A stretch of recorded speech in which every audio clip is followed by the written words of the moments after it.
김성환의 행간 시사평론가 김성환 씨 나오셨습니다. 어서 오세요. 네, 안녕하세요. 예, 오늘 행간에선 어떤 뉴스의 이면을 좀 들여다볼까요? 이 세월호 참사 이후에 정부가 구조를 제대로 하지 못했다 그래서 해경을 해체하겠다고 발표를 하지 않았습니까? 그랬었죠. 근데 어제 국회 국감에서는 방위사업청을 해체해야 한다 이런 주장이 나왔습니다. 방사청을요? 네. 국감에서 방사청 해체론이 나온 까닭, 그 행간을 좀 살펴볼까 합니다. 사실 저도 어제 봤는데 네. 하여튼 국회의원들이 단단히 화가 났어요. 네, 맞습니다. 보통 이런 경우에는 야당 의원들이 더 방사청을 공격을 하잖아요. 예, 통상 보면. 근데 여당 의원들이 더 적극적으로 공세를 했습니다. 방사청 해체로는 새누리당 정미경 의원이 꺼냈는데요. 예. 정 의원은 세금 계속 집어먹는 사기범과 마치 같다. 사기범? 예, 이제는 방사청을 없애야 할 때다 이렇게 주장을 했는데요. 이런 말도 했습니다. 범죄는 먹고 튀는 게 방식인데 비리 군인은 가장 핵심인 꽃보직에 다가 있다. 이 정도로 굉장히 심각하다는 얘기인데요. 예. 새누리당 송영근 의원은 팀장 한 사람과 실무자만 짜면 모든 게 제멋대로 할 수 있는 구조다. 이렇게 지적을 했고 새정치연합 문재인 의원은 근절 대책을 만들어도 비리가 끊임없이 생기는 이유는 군피아가 있기 때문이다.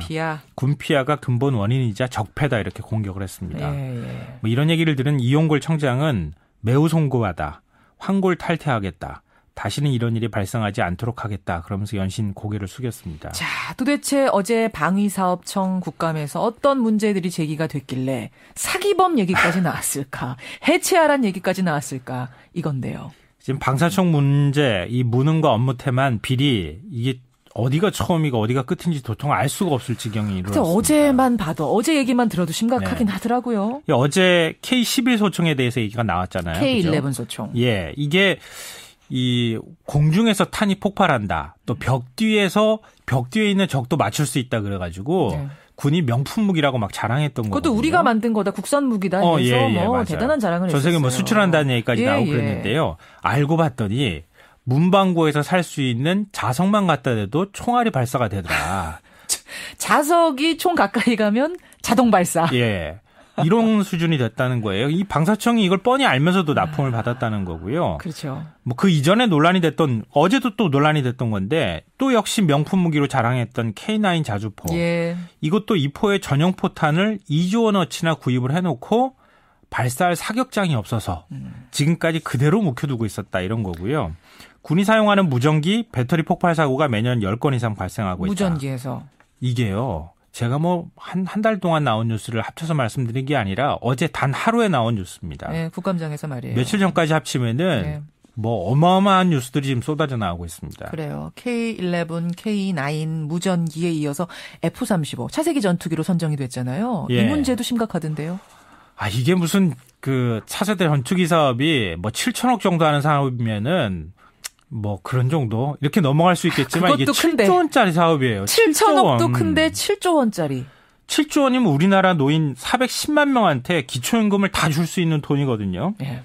이 돈을 집행하는 방사청이 전투기 엔진에 결함이 있다는 걸 뻔히 알면서 또 구입을 했다는 거 아니겠습니까? 그렇죠. 기종을 선정했다는 얘기인데요. 더 기가 막힌 건 방사청의 설명입니다. 뭐라고 했길래요? 미국이 전투기의 문제점을 개선하겠다고 하니까 믿고 따를 수밖에 없습니다. 이렇게 얘기를 했다는 거 아니에요?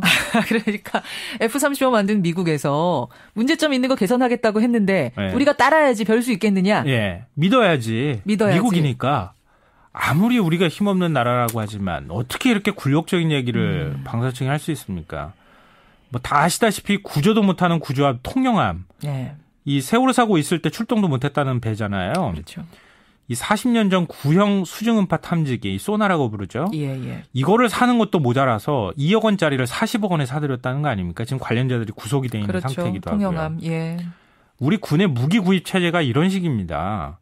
베레모에서부터 이것도 얼마 전 뉴스인데 중국산 짝퉁 베레모 샀다는 거 아니에요? 예. 사병들이 머리에 쓰는 베레모부터 엄청나게 큰 배, 비행기, 전투기까지 이런 식으로 지금 구입을 하고 있다는 거예요. 이제 들어도 별로 놀랍지도 않다 이런 분들도 많으세요. 하도 많으니까 뭐 베레모 정도는 놀라지도 않는다 이런 분들이 많을 정도인데 저는 이 얘기를 쭉 들으면서 마치 그 원자력 발전소 네. 원전 납품 비리 사건도 크게 터졌었잖아요. 그때 생각나더라고요. 군피아나 원피아나 원전 마피아나 똑같습니다. 제가 볼 땐.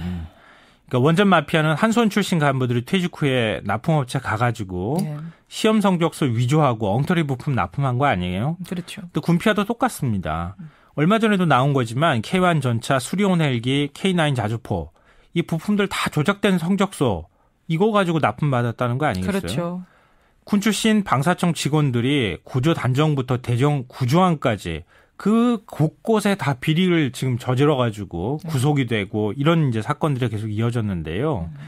이렇게 군납 비리를 저지르면 제대로 된 처벌이 되느냐? 처벌도 안 된다는 게 문제입니다. 바로 그거죠. 네. 그냥 잠깐 처벌 조금 받고 나면은 뭐 다시 아무 문제 없는데. 이게 오늘 나온 뉴스이기도 한데요. 원전 부품 성적서 위조 사건으로 이 물러났던 한전기술 임직원들이 3명이 다시 복직을 했다는 거 아니겠습니까? 그래요. 똑같습니다. 이거랑.